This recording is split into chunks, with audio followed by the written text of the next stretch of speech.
Entonces, si una iglesia particular, X, vamos de un nombre, Iglesia Anglicana de la Medalla Milagrosa, puede llamarse. Entonces, si esa iglesia anglicana de la Medalla Milagrosa dice ser miembro de la comunidad anglicana, tiene que estar en relación con estos instrumentos de comunión. Pero si ella me dice, no, yo soy anglicano, pero entonces mi obispo no fue invitado a la cámara a la conferencia de Lambeth. ¿Esa iglesia es anglicana?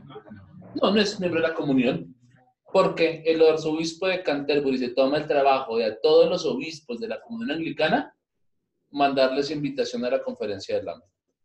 Entonces, si ese obispo no recibió invitación, automáticamente uno dice, no es miembro de la comunión anglicana. Ajá. Hay una gran cantidad de iglesias que tenemos aquí en Colombia que se autollaman anglicanas, que son protegidas sus derechos por el Estado, pero que en realidad no representan a la comunidad anglicana. ¿Por qué? Porque no están en relación con el arzobispo de Canterbury, el arzobispo de Canterbury no lo reconoce, uno, y el obispo primado de ellos no está invitado a esa reunión de primados, si es que tiene un obispo primado, empecemos por ahí. No, sus obispos no van a la conferencia de Lambeth y no tienen delegados al Consejo Consultivo Anglicano. Es decir, no son anglicanos. O sea, en esencia, no son anglicanos porque no cumplen con esos requisitos para. Aparte de esos elementos que permiten a una iglesia ser miembro de la comunidad anglicana, hay otros elementos que ya dijimos. ¿Cuáles son? Recuerden. El cuadrilátero Chicago-Lambeth. Entonces, aparte de esos elementos, que esos son de tipo institucional, por eso se llaman instrumentos de comunión, ¿sí? Estos son de tipo institucional. Hay unos elementos que nos permiten estar en comunión, que son los de el cuadrilátero Chicago-Lambeth. ¿Qué más? Les puedo pedir un favor, hermanos, por favor, silencien sus micrófonos. Yo estoy en una conferencia que tengo. ¿Ah, sí? Sí, con los... No sé quién está hablando, pero tiene el micrófono abierto y lo que pasa es que interrumpen a los demás. Por favor, silencien los micrófonos. Bueno, listo. Ya. Cuadrilátero Chicago-Lambeth. ¿Quién me recuerda cuáles son los elementos del cuadrilátero Chicago-Lambeth?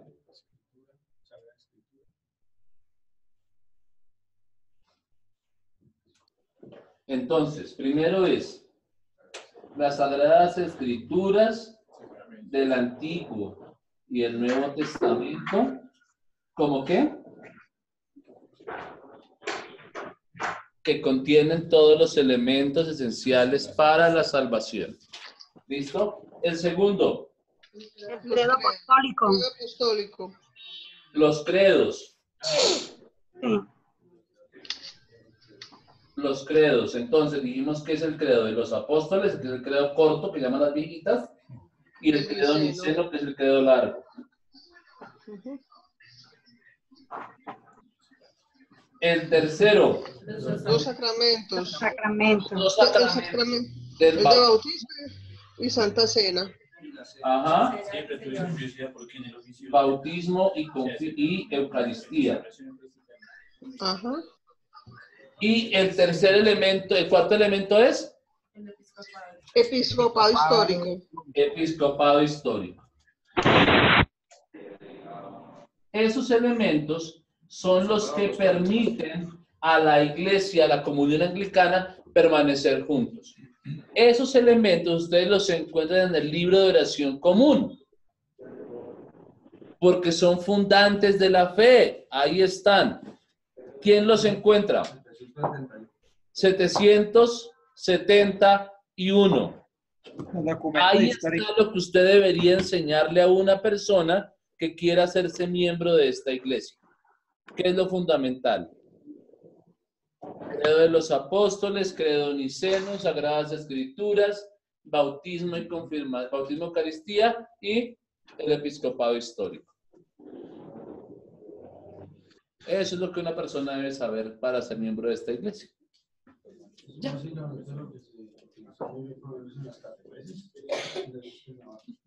Listo. ¿Alguna pregunta aquí hasta el momento? ¿Todo entendido? Muy bien. Seguimos. Ahora vamos a pasar entonces a hablar de una de esas iglesias que hacen parte de la comunión anglicana. O sea, vamos a pasar a hablar de una de las provincias. ¿Sí? Esa provincia es la que hacemos parte nosotros, que se llama la provincia de la Iglesia Episcopal. Vamos a hablar entonces ahora de la estructura de la Iglesia Episcopal.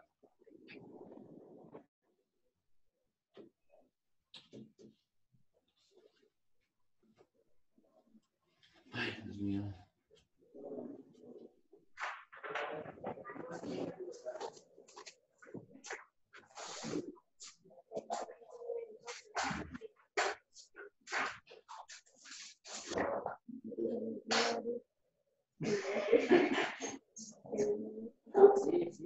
Hola, como te, porque si no se ve.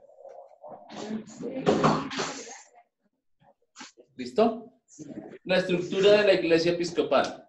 ¿Por qué pongo TEC? Por las siglas en inglés, de Episcopal Church. ¿Sí?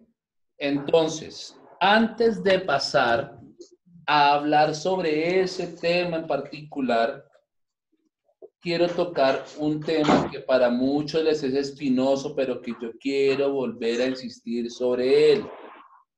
Porque ya vi que cuando siempre que tocamos ese tema la gente no lo logra entender. Permítame un instante y yo lo busco a ver si tengo acá esto descargado. La versión de 2018, a ver si la tengo. Porque sé que tengo ¿esta cuál es? No, es la viejita del 2009.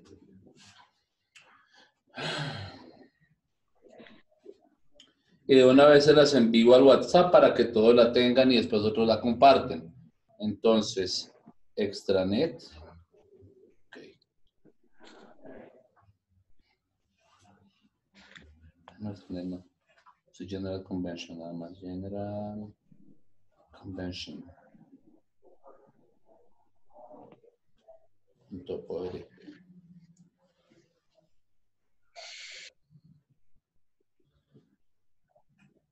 Ok. ¿Dónde están los recursos? Publicaciones.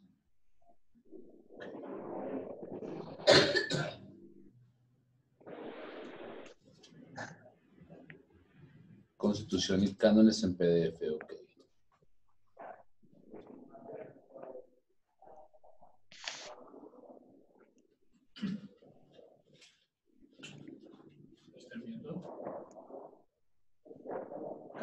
Ok. Listo, acá los tengo. Se los voy a enviar en este momento a todos, por favor, para que ustedes lo puedan descargar. Y los que no están en el grupo, por favor, se los envían otros. Bien, esos son los cánones generales de la Iglesia en la versión del año 2018. Son la última versión de los cánones. ¿Listo? Listo, ahí están las del 2018. Ya, está el grupo de vocaciones. Listo, muy bien. Entonces, quiero invitarlos a que por favor ustedes vayan a la página número 3 de ese artículo, de ese libro, o sea, de las portadas. Y lean por favor lo que dice al pie. Oye, lean toda esa página. De lo que envío, sí, padre. Sí. La página 3, que es una portada.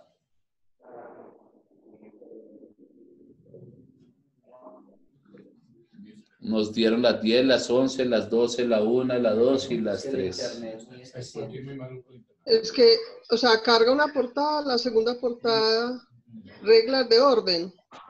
Esa. Donde dice, mira, la primera dice Constitución y cánones, junto con Sí, la regla y de la orden. segunda, Una página en reglas blanco, de orden. luego viene la tercera. Ah, no ha cargado. Derechos de autor, pero no ha cargado. Les leo.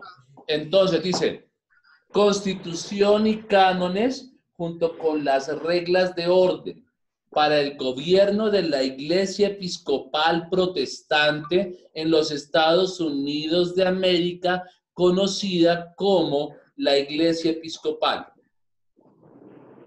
¿Eso quiere decir que cómo es el nombre de la iglesia? Iglesia Episcopal Protestante. O sea que nosotros somos protestantes. Sí. Sí. ¿Rolando, usted es protestante? Somos protestantes. Lo que pasa es que aquí somos hijos de la Reforma Protestante. Nacimos allí en la Reforma Protestante. La cuestión es que aquí en Colombia hemos asociado ser protestantes con ser evangélicos. ¿Y en ese sentido somos evangélicos? No. ¿Protestantes somos? Sí. Y muy protestantes. Están asociados con la Ser secta. protestante implica el hecho de que nosotros tenemos una voz y un voto, formas de ver, podemos participar en la dirección de la iglesia, no está todo dado.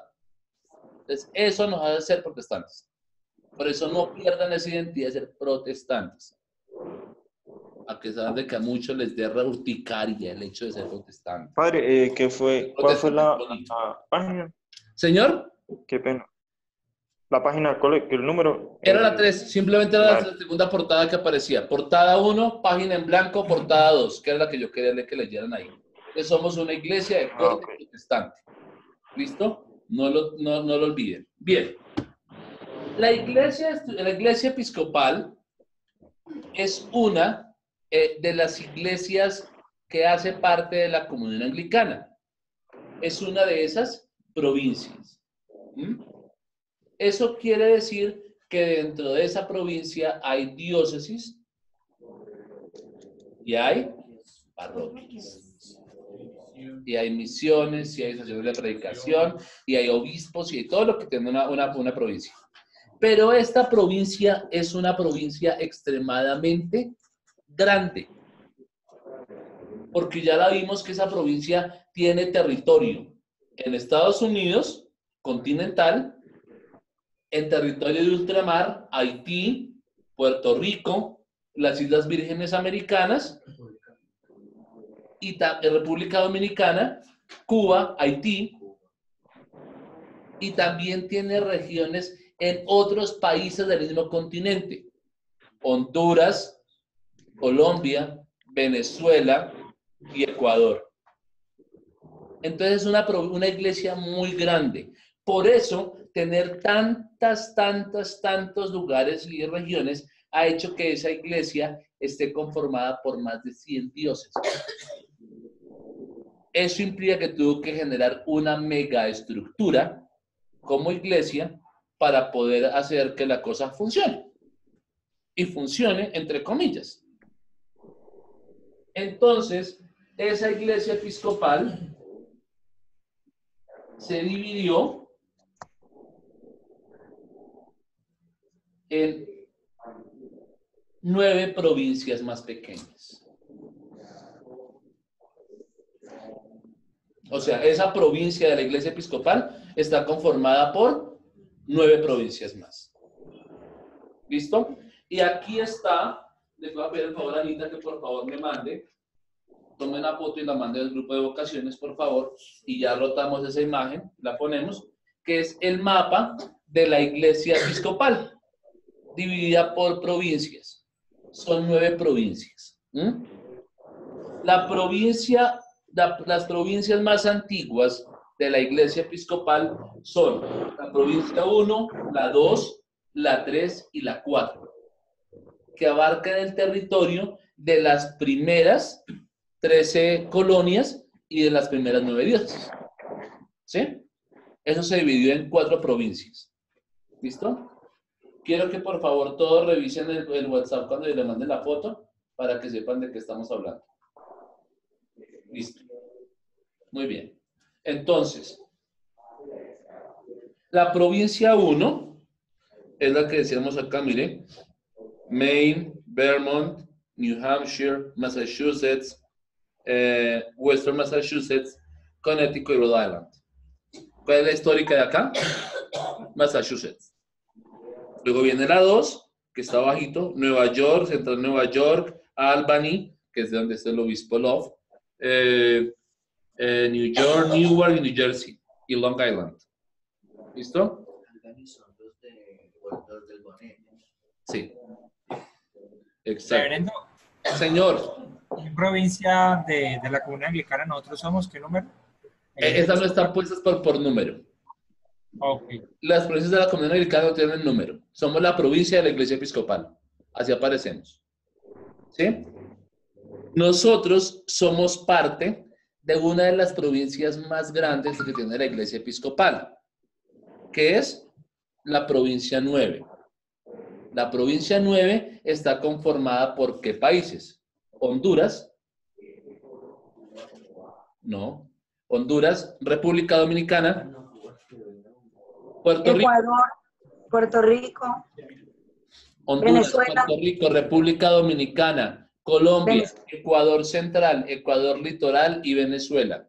Ecuador, a pesar de ser tan pequeña, tiene 2 diócesis, producto de la historia, porque en algún momento hubo un esfuerzo de que Colombia, Ecuador, Venezuela, y no me acuerdo qué otro país creo que era, no recuerdo en este momento, creo que Panamá, estaban buscando, creo que era Panamá, estaban buscando ser una provincia de la iglesia de la comunidad anglicana autónoma. Y entonces, pero eso fue que empezaron a crear parroquias y parroquias y parroquias y parroquias y dividirse en diócesis y luego se echó para atrás el proceso. Entonces, por eso es que Ecuador sí se alcanzó a dividir. Nosotros como Colombia seguimos siendo una diócesis. ¿Listo? Otra diócesis, otra provincia que es grande es la provincia 2, esta que está acá. New Jersey, Albany, Western New York. Esa provincia, si quieren para que pasen el mapa, los que están atrás, esa provincia es una provincia grande, porque a esa provincia pertenecen Haití, Cuba, Padre, y pertenecen las iglesias episcopales en Europa. Es una iglesia que tiene terreno de ultramar en Europa. ¿Sí?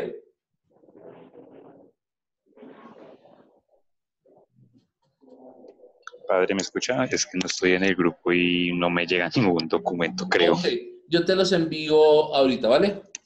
Gracias, Padre. Entonces, Padre, usted envió el mapa de las provincias, también lo puede enviar, ¿no? Bueno, ese ya está en el grupo de vocaciones. Sí, ya está. ese es el mismo. Puerto Digo, Rico, el que, ¿Listo? Entonces, digo, Puerto Rico. esas son las provincias que nosotros tenemos. 9. Nosotros somos parte de la provincia 9. Reverendo, ¿Puerto Rico pertenece a nuestra provincia? Sí, señor. Es que en la foto no está. Entonces, la provincia 9 somos nosotros. Eso quiere decir que cada una de esas provincias está conformada por X número de diócesis.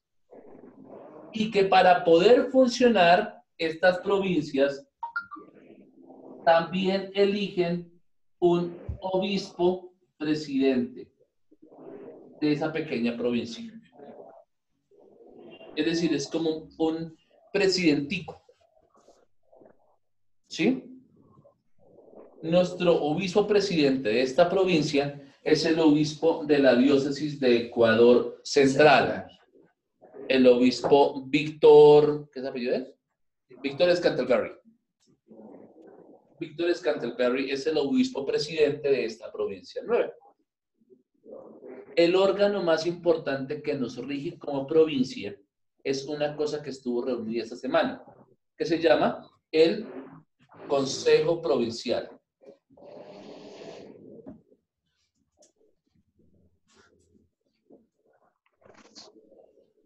Ese Consejo Provincial no tiene ningún carácter de tipo legislativo.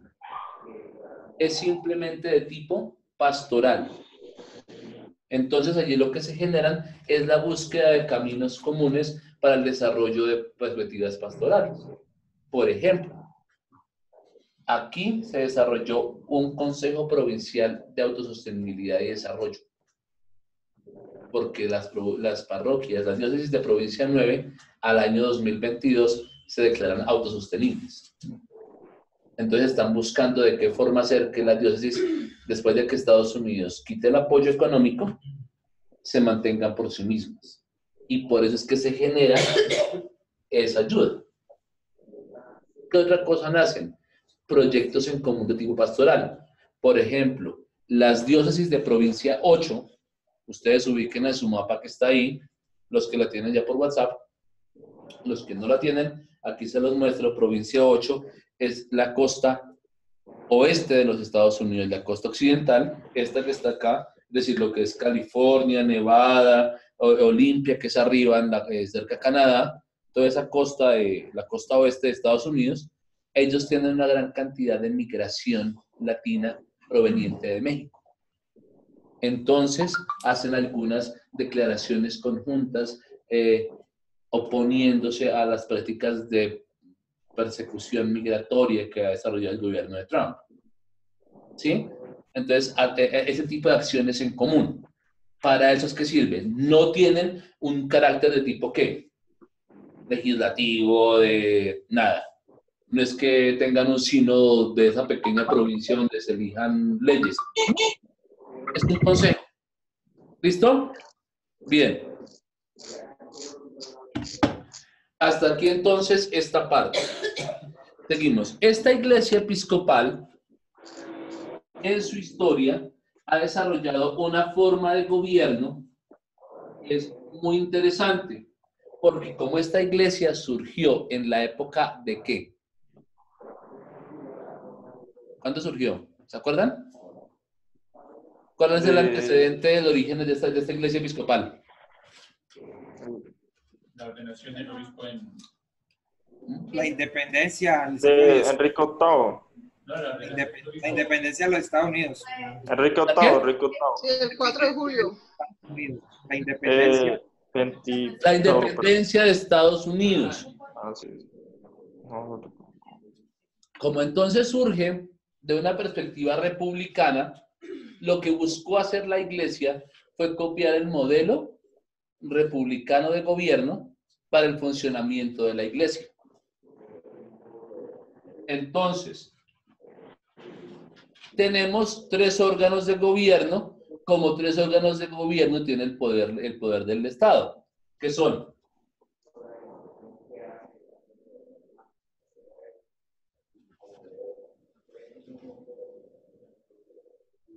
el legislativo o las ramas de poder. ¿Cuáles son? judicial, Ejecutivo ejecutivo y judicial. y judicial.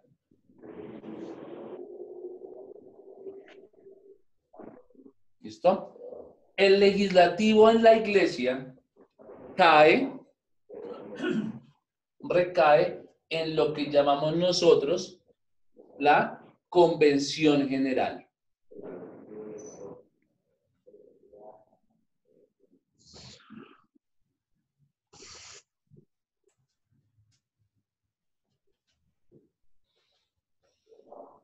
Esta convención general reúne a todos los obispos de todas las diócesis de esas 9 provincias, junto con los delegados clérigos y laicos, para discutir cosas de tipo resolutivo y legislativo. Entonces, ese órgano sí produce, ¿qué? Leyes para esta provincia de la Iglesia Episcopal. Y nuestro obispo vaya como un delegado, como un obispo más. ¿Listo?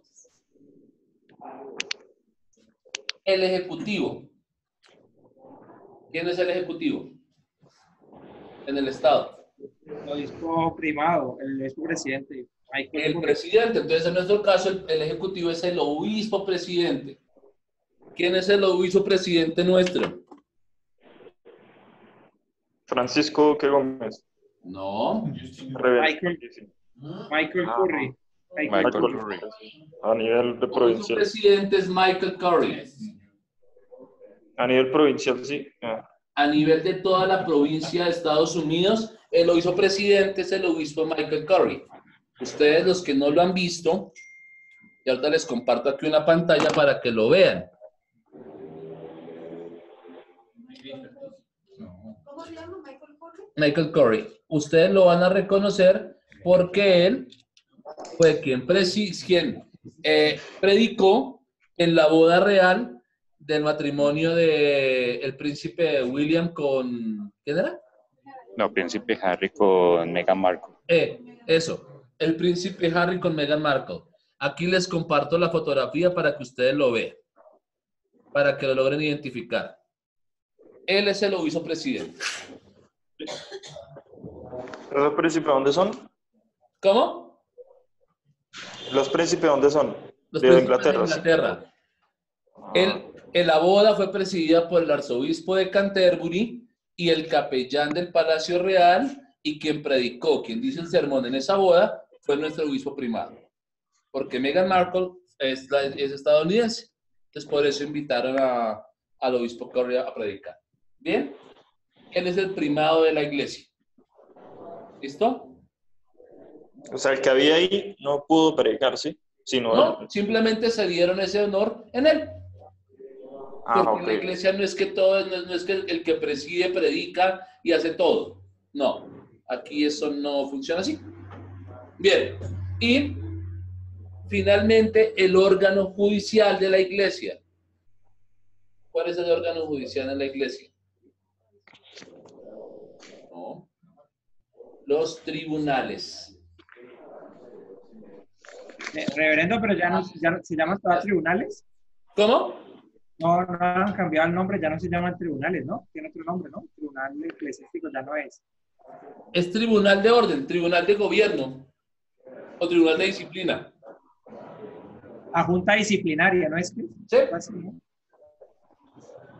Bueno, el término sigue siendo tribunales porque según la Constitución están como tribunales. Todavía no se han cambiado la Constitución, entonces siguen siendo tribunales.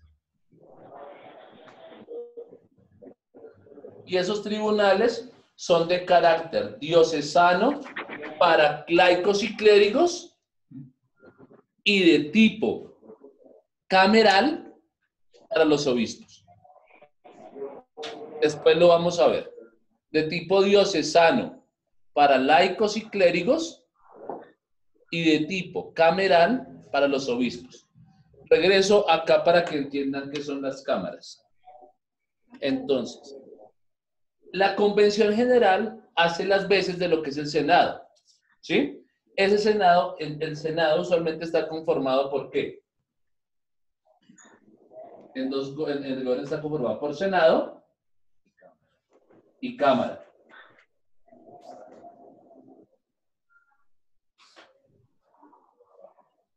En nuestro caso, está conformado por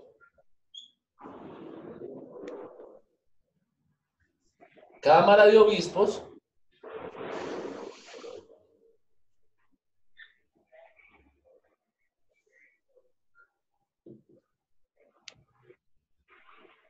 y Cámara de Diputados. Dentro de la provincia todo eso, ¿no? Sí, de la provincia grande, la provincia que tenemos, de la Iglesia Episcopal, estamos en la Iglesia Episcopal. Entonces, la Convención General, que es el Senado de la Iglesia, digámoslo así, está conformado por un Senado y Cámara. ¿Quién es el Senado? La Cámara de Obispos. ¿Quién es la Cámara de Representantes? La Cámara de Diputados. Esta Cámara de Obispos está conformada por ¿quiénes? Todos los obispos que hagan parte de la Iglesia Episcopal y tengan un cargo diocesano como diocesano, sufragáneo, interino, ¿sí? Ellos son los que hacen parte de la Cámara de Obispos. ¿Quiénes hacen parte de la Cámara de Diputados? Clérigos y laicos, es decir, diáconos presbíteros y fieles laicos. Cuando ustedes en la convención diocesana aquí en Colombia eligen una persona que vaya allá a participar a la convención general, va a hacer esto, a ser parte de la Cámara de Diputados. Y es una labor muy interesante. Van a sentarse en una mesa que dice Colombia y entonces tienen todas las reuniones y empiezan a discutir una por una de las resoluciones, oír voces a favor, voces en contra y luego a votar. Y eso incluye preparaciones a las votaciones. Por ejemplo, una cosa que se llaman en las mañanas son las audiencias o audiciones.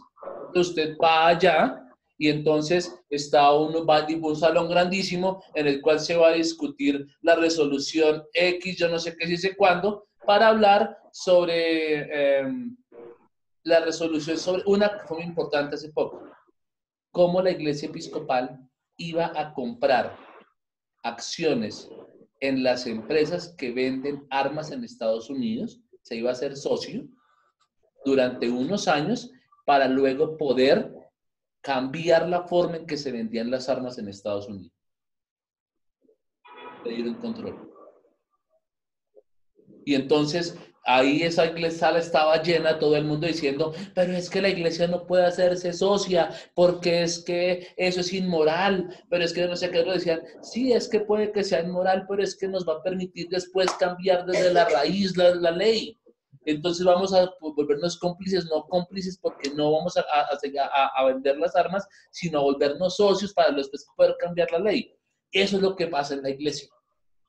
Para eso es. Y luego, después de que hacen cambios y se hacen normas y se pone y se quita y se pone, entonces se lleva eso a la plenaria y se hacen las audiencias y luego se vota.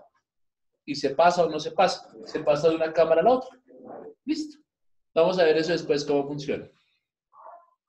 ¿Listo? Esta Cámara de Obispos está presidida por el obispo presidente. ¿Que quién es?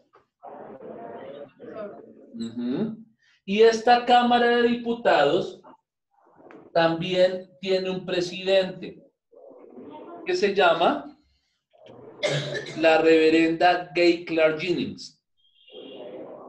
Es un presidente. Y que se llama, el título se llama presidente de la Cámara de Diputados. Ya les mando a todos por WhatsApp una foto de Gay Clark Jennings para que la ubiquen.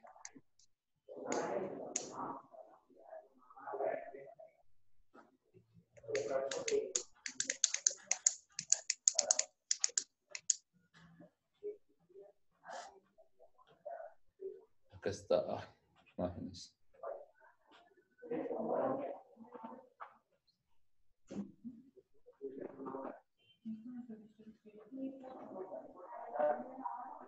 Aquí está Gay Clark Jennings. Gay Clark Jennings, cuando ustedes la vean en algún momento, ella quiere venir a Colombia y está muy interesada en venir a Colombia porque ella, dentro de sus hijos, adoptó a un muchacho que fue, ¿cómo se llama esto? De lo de Armero, un sobreviviente de Armero. Tiene un hijo colombiano. Dice, yo tengo un hijo colombiano, los jóvenes, los hombres colombianos son muy guapos, pero son muy tercos, muy tercos. Y que ella es muy querida, muy amable, la reverenda es amabilísima. Es una mujer muy amable. Ella te la sentó la foto para que ustedes la puedan ver. Bien. Ellos son los que presiden las cámaras, son como el presidente del Senado y el presidente de la Cámara. ¿Sí? Espera que ve el video en el evento de jóvenes episcopales. Entonces, esa es la estructura de cómo funciona la Iglesia Episcopal. Esta convención general se reúne una vez cada 3 años, se presentan resoluciones, ¿sí? Se enmiendan los cánones, por eso cada 3 años hay unos cánones nuevos, con algunos cambios mínimos o mayúsculos, depende del caso. Se promueven cambios en ¿dónde? En la liturgia se promueven cambios que son de tipo temporal, liturgias temporales y otras que son liturgias ya para cambiar de forma definitiva. Por ejemplo, en este momento se aprobó que el libro de oración se enmiende. Entonces vamos a estrenar el libro de oración común, si Dios quiere, en el año 2030. ¿Cuándo, padre? ¿Y qué cambios tiene? Que como la Iglesia aprobó el matrimonio igualitario, por ejemplo, uno de los cambios que va a haber es que no va a haber referencias al sexo y al género, esposo, esposa, sino contrayentes. No va a decir el esposo y la esposa, sino contrayente 1 y contrayente 2. No va a decir nada distinto, ni va a cambiar el rito. Va a decir, por ejemplo, va a decir que el fin del matrimonio no va a ser la insistencia en la procreación, porque yo conozco muchas parejas, sobre todo en Europa, por ejemplo, que después de la guerra no quieren tener hijos. Entonces, el fin del matrimonio es decir que esa pareja que se casó y no tuvo hijos es una pareja maldita, porque no cumplió con su finalidad. No. Entonces, ¿cuál es la finalidad del matrimonio? El apoyo, el gozo, la ayuda, tener proyectos en común. Entonces, la Iglesia va a hacer énfasis en eso. El matrimonio está creado por Dios para el gozo, el apoyo mutuo. Eso. Entonces, esas son cosas que se aprueban. ¿En dónde? En la Convención General. Eso es lo que pasa. El obispo presidente, que es el ejecutivo, tiene la tarea y la obligación de que las normas, de que aquello que se apruebe en este Convención General se lleve a ¿qué? A la realidad. Entonces, por eso que ustedes ven al obispo presidente haciendo ¿qué?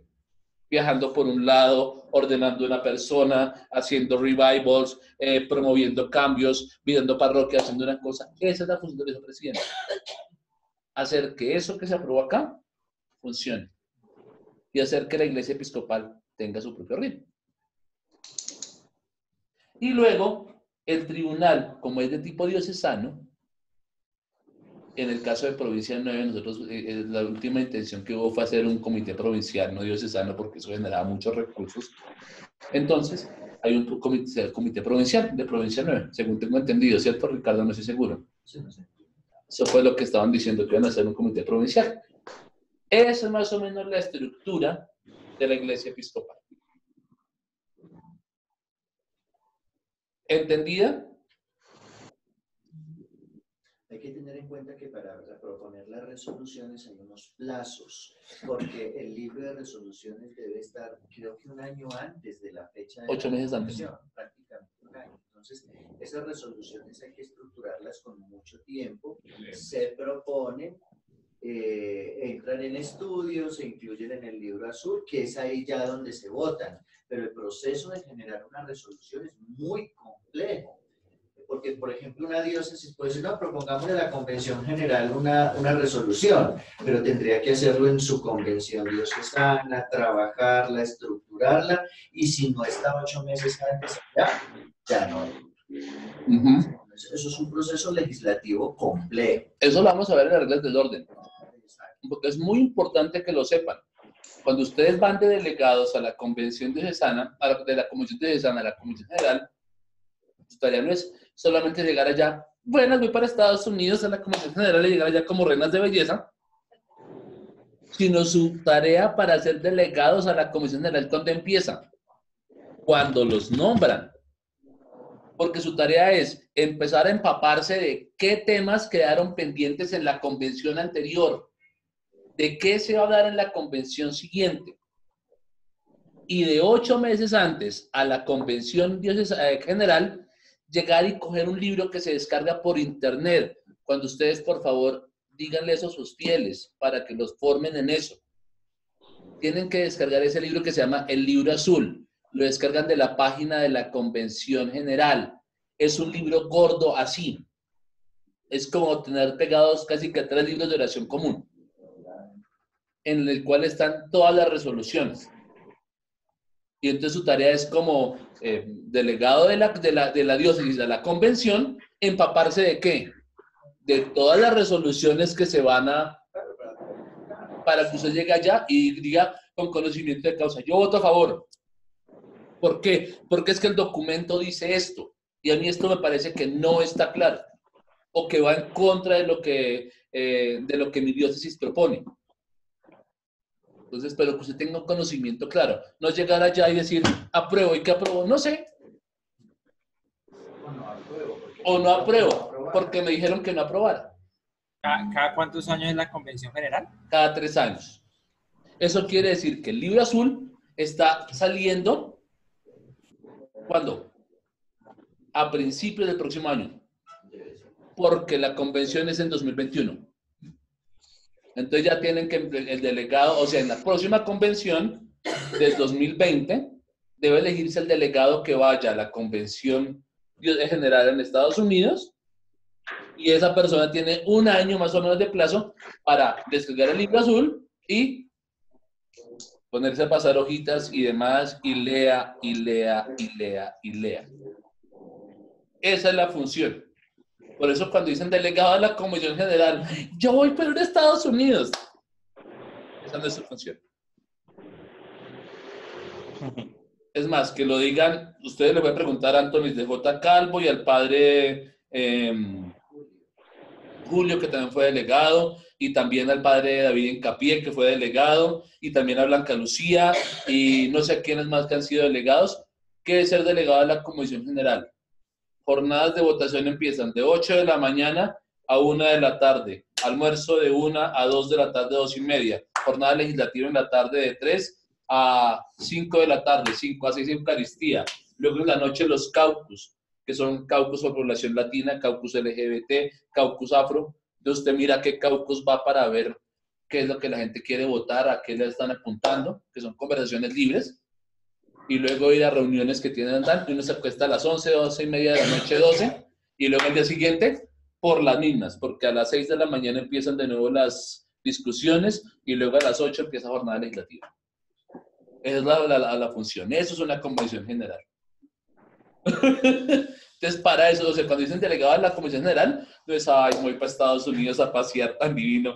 Uno se baja del avión, corre a la convención, se acabó la convención, corre para el aeropuerto. Nada más. Esa es la función. ¿Listo? ¿Alguna cosa más que decir, preguntar? Reverendo, no sé si quiera usted comentar algo más al respecto. Creo que está todo lo de la estructura de la iglesia.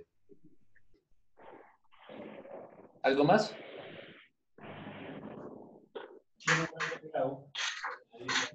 En la convención diocesana. En la convención diocesana, eso es una cosa que uno tiene que estar pendiente. Cuando en la convención diocesana se dice, delegados a la convención diocesana. Entonces llega la gente a la convención general. Entonces, usted tiene que ver quién está en disposición realmente de tragarse el libro azul y leérselo todo de pies a cabeza para ir a votar. Casi siempre la iglesia pide que vayan abogados o que vayan personas que tengan mucho conocimiento de la iglesia. Usualmente van 2 delegados laicos, bueno, según los cánones, 2 delegados laicos, 2 delegados clérigos, y pueden ir 2, 3, 5 y hasta 10 suplentes. Si la diócesis tiene los recursos para pagarlo. Entonces, por ejemplo, ¿cómo funciona eso? Usted tiene el ingreso de 2 clérigos y 2 laicos a la convención general. Los demás suplentes están escuchando todo afuera. Cuando se va a discutir una de las, por ejemplo, supongamos, tenemos un activista LGBT en el grupo que va a la convención general. Entonces, ¿a él qué le interesará? Los cambios en la liturgia para población LGBT, matrimonio igualitario, protección de población LGBT, todos los temas humanitarios. Entonces, cuando se van a discutir esos temas, una de las personas que está adentro sale, le entrega a la persona su escarapela de oficial, y otro entrega la de suplente, y el suplente va para adentro a votar, y cuando pasa ese tema, o se niega, entonces se devuelve y le entrega al otro. Para eso va. Para eso va la persona. Así es que funciona la iglesia. Eso es suplente y titular. Así. Y uno ve esa dinámica y es buenísima. Muy, muy buena de la iglesia. Y uno cree que esto es un órgano, es una cosa boba, simplona, que aquí no se manifiesta el Espíritu Santo. Pero aquí les voy a compartir una anécdota. Yo tuve la posibilidad, bendito Dios, que me invitaron a cubrir. Yo para esto, de ir como delegado, no me animaría, eso es muy, muy dispendioso. Pero sí fui para cubrir medios de comunicación. Entonces, a mí me tocaba igual, trajinarme todo el día en las cosas que había, pero de las cosas más lindas fue ver la obra del Espíritu Santo y cómo se reivindicó los derechos de la Iglesia de Cuba. Cuando Cuba cayó bajo el poder de Fidel Castro, la iglesia cubana fue sancionada expulsándose de la iglesia episcopal. La expulsaron a la iglesia de Cuba porque estaba a favor del comunismo. ¡Pah! La sacaron. Entonces fue un proceso muy largo, ayudado por la diócesis de New Jersey, creo que fue, para volver a la comunión. Entonces se presentó la resolución y duró mucho tiempo preparándose la resolución, hasta que por fin se presentó en esta convención y haciéndole campaña a todo el mundo. Me acuerdo que una reverenda colombiana, ustedes la conocen, Yamili Vaz. Llegó Yamili y cogió y hizo una pancarta grandísima, yo apoyo a Cuba, y empezamos a repartir volantes, a hacer campaña para que los cubanos que vuelvan y que vuelvan los cubanos. Llegó un día y entonces la primera votación era en la Cámara de Obispos. Y entonces fue muy interesante porque llegó y dijo, hay esta resolución, dijo el vicepresidente, hay esta resolución para dar la bienvenida de nuevo a la Iglesia de Cuba. Escucho voces en contra. Escucho voces a favor. Después se levantaron 2, 3 obispos. Yo estoy de acuerdo en que la Iglesia de Cuba venga porque hacen parte de nuestros hermanos. Históricamente han estado aquí. No creo que sea justo con el pueblo de Cuba ni con la Iglesia. No sé qué dice cuándo. O sea, hubo unas vueltas. Entonces el obispo Carlos llegó y dijo, ok, eso quiere decir que en votación, ¿quiénes aprueban que la Iglesia de Cuba regrese a la Iglesia episcopal? Entonces todos, ¡pum!, levantaron la mano. Objeciones, ninguno. ¡Bravo! Eso fue todo el mundo en aplausos y fue muy bonito porque los obispos, algunos, bajaron y llevaron a la obispa de Cuba, a Griselda del Carpio, la llevaron y la sentaron de nuevo en la Cámara de Obispos. Después de estar como invitada, la llevaron adentro y todo el mundo quedó, por Dios, o sea, porque faltaba que eso fuera aprobado por la Cámara de Diputados. Entonces todo el mundo estaba asustadísimo de que eso era como una intromisión ahí rarísima. Y al día siguiente se sometió eso a la Cámara de Diputados. Entonces llegaron, presentaron toda la resolución, voces en contra, no recuerdo si hubo voces en contra, no recuerdo en este momento, voces a favor. Entonces pasaron unos cubanos, unos venezolanos, delegados de diferentes partes, no cubanos, no, fueron, cubanos que estaban viviendo en Estados Unidos, en otras diócesis. Luego venezolanos, hablaron una venezolana, habló ¿cómo fue el nombre? Y luego llegó en ese momento, la iglesia, dijeron, entonces, votaciones a favor, ¡pum!, todo el mundo a favor, en contra, nada. Y entonces se supone que hasta ahí quedaba la cosa. Pero yo dije a la presidenta de la Cámara de Diputados, que dijo, yo quiero saltarme un poco el orden, quiero proponerles que demos la bienvenida a la diócesis de Cuba de forma directa a esta convención y a esta iglesia. ¿Secundan la idea? Secundada, ¡pa!, aprobada. Entonces, automáticamente cogieron y llevaron el estandarte de la iglesia de Cuba, lo tenían ya preparado por ahí en un rinconcito por si pasaba, lo sacaron y llevaron a la obispa junto con su delegación de clérigos y laicos y lo sentaron en una mesa.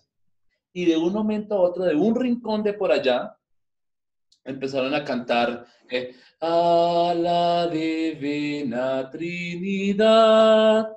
Fue muy, o sea, fue una cosa que, uy, O sea, cantar la doxología en ese momento fue una cosa que todo el mundo, qué cosa tan hermosa. Y uno ve ahí la acción del Espíritu Santo. La iglesia actúa a través de esa estructura. Entonces la iglesia, eso no es una cosa simplemente de burocracia, sino de que Dios actúa a través de. Eso es.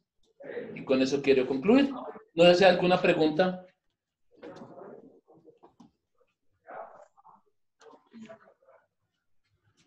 ¿Nada? Bueno. Para concluir, ya es hora. Vamos a ir temprano hoy. Casualmente, bendito Dios. Los invito a que hagamos entonces el oficio del mediodía.